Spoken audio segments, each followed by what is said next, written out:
De crypto, les infos crypto pour ceux qui n'ont pas le temps, c'est le bull run les gars. En tout cas, ça faisait longtemps qu'on n'avait pas vécu autant de housses, autant de jours consécutifs. Ça fait vraiment du bien à voir. Évidemment, il faut rester prudent, il faut garder les pieds sur terre. On va aller voir pas mal de choses. Aujourd'hui, on va aller voir Messari qui prévoit un Bitcoin à 100 000 dollars et pas mal de petits trucs à court terme. Comme d'habitude, restez branchés. Le BTC, il est à 27 400 dollars. On prend encore 4,5% ce matin avec Ethereum qui est encore plus en forme, qui prend 5%. On a 1800 dollars. BNB qui prend 2,6%. Pareil pour XRP, on a ADA aussi qui prend 4%. Une belle perf aussi du côté de Missile Sol qui prend 9%, ça fait du bien. Il revient quand même d'outre-tombe. On a Shiba qui prend un petit 3%. DOT et TRX et LTC pardon qui prennent 4%. TRX qui est un peu à la traîne, qui prend un petit 1%. C'est avec 7% ce matin. Pareil pour Uni. Bref, c'est archi vert ce matin. Et on a Ethereum classique qui nous fait la plus belle perf de ce top 25 avec 13,6%. Les gars, quand on va en daily sur le BTC, ce matin, on a touché les 27 800 dollars, si je dis une pièce de bêtises, hop, 27 854, non, c'était hier, mais on s'en est rapproché encore ce matin. On corrige un petit peu là au moment où j'enregistre l'émission, mais rien de bien méchant. Souvenez-vous les gars, le week-end, il y a attention à tous les mouvements, allez voir, on est en train de former un gros gap. Tous ceux qui s'inquiètent pour le RSI, parce que j'en ai eu un petit peu qui me disait qu'on arrivait en zone de survente. Les gars, ça veut pas dire que si on est en zone de survente, ça veut pas dire que le pump est terminé. Ça veut dire que c'est une zone effectivement où il y a un petit peu d'excès, mais ça n'empêche pas de relâcher le cours. Regardez ici, on était monté jusqu'environ les 21 000 dollars et pour autant, ça avait continué de monter. Donc les gars, pour l'instant, rien de négatif du côté de ce pump. On peut même retourner en 2019 pour voir ce qui s'était passé sur cette période-là, vous voyez. On a été plusieurs fois en zone de surachat avant de corriger un petit peu plus. Hein. Je ne vais pas compter le crack Covid. Pour moi, la vraie correction, c'était vraiment jusqu'ici aux 6400 dollars à l'époque. Enfin bref, pour l'instant, tout est vert. Donc évidemment, les gars, attention à l'euphorie. On arrive quand même sur des zones dures. Pour moi, vraiment la grosse zone de résistance, elle est vraiment vers les 30 000 dollars. Elle pourrait même s'étendre entre les 29 000 et 30 000 dollars, vers même les 28 650. Parce que regardez, on l'a pas mal travaillé aussi sur cette zone là. Ça, c'était pendant le bull run de 2021. Et ça, c'est quand on a vu la correction à l'été 2021. Donc les gars, encore un petit peu de jus pour monter, même si pour autant, c'est pas forcément ce week-end qu'on l'atteindra tout simplement.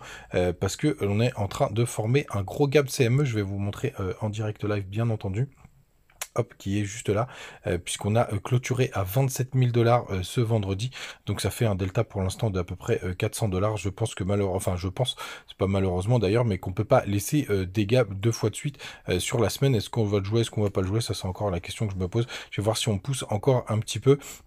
Et là, peut-être que je le jouerai, puisque souvenez-vous, on a quand même un gap qu'on a laissé aux 20 000 dollars, grosso modo, où je vous disais que je serais pas surpris que celui-ci, on vienne pas le combler.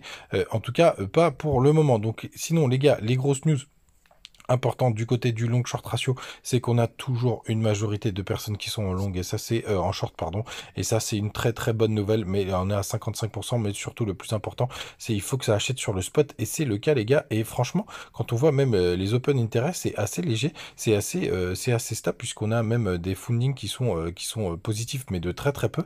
Donc en fait on est dans un univers assez sain pour pouvoir continuer de pumper, et ça c'est vraiment chouette les gars. Donc pour le coup, pas d'alarme à part ce petit gap CME à court terme. La semaine prochaine, n'oubliez pas, le 22, ça va être vraiment très important. Il y a le FOMC qui va parler, c'est à peu près vers 7h du soir. Il y a la conférence de presse à 7h30. Donc faites vraiment attention, ce mercredi, ça risque de bouger assez fortement. Sinon, les bons plans aussi du moment, les gars, n'hésitez pas sur BitGet à aller profiter des launch pools. Pour le coup, ça c'est vraiment très facile d'avoir des nouvelles cryptos sans trop de complications. Vous allez sur launch pool ici, si vous avez des BGB. Il suffit de les stacker. Moi personnellement c'est ce que je fais là en ce moment. Regardez, il y en a plein, c'est vraiment très très cool. Alors là il y a des nouveaux, il y a Herbert qui va bientôt arriver. Si ça y est, c'est déjà arrivé. Moi en ce moment je suis positionné sur une nouvelle crypto, la Dezu, où j'ai tous mes BGB qui sont dessus. Mais les gars, surtout profitez-en, ça mange pas de pain. Les API sont vraiment très sympathiques, en moyenne à 60%. Donc ça c'est plutôt cool, c'est un moyen d'avoir des cryptos gratuites et de faire travailler tout simplement ces crypto-monnaies, en tout cas ces BGB. directement sur Bitget. Comme d'habitude, vous avez plein de bonus, hein, vous avez le lien en commentaire sur YouTube, et je vous mettrai sur YouTube, vous le mettrai, et sur TikTok, c'est le premier qui est juste là, donc n'hésitez pas les gars à en profiter. Et sinon, la grosse nouvelle assez intéressante, n'hésitez pas à aller voir cet article sur Investing. On a Messari qui fait pas mal de rapports, qui prévoit un Bitcoin à 100 000 $. Rapidement, alors les gars, moi je pense pas que ce sera pour 2023, hein, clairement. Pourquoi pas sur 2024, pourquoi pas sur le prochain bull run, hein. Vous savez que j'ai target jusqu'aux 260 000 $ à peu près. On va aller regarder, ça fait longtemps que je suis pas allé voir tout ça. Hop, quels étaient mes targets? Où est-ce que j'avais mis ça? Hop là, on va passer en weekly. Est-ce que c'était sur ce graphique? Ouais, c'est sur celui-là, parfait. Donc c'est vers les 161,8 déjà, et vous voyez, vous avez les 100 000 $, et ma target principale, c'est plutôt, ah non, c'est plutôt 210 000 $, entre les 160 000 et 210 000 $, en tout cas, c'est ma target pour le prochain bull run. Les gars, faites attention à vous, oubliez pas ce petit gap CME, faites attention aussi sur les week-ends. Petit rappel pour tous ceux qui ont vécu le précédent bull run, ça pumpait pas mal le samedi, et ça corrigeait un peu plus le dimanche à la réouverture des marchés, donc gardez-le en tête. On va voir si l'histoire se répète. Salut.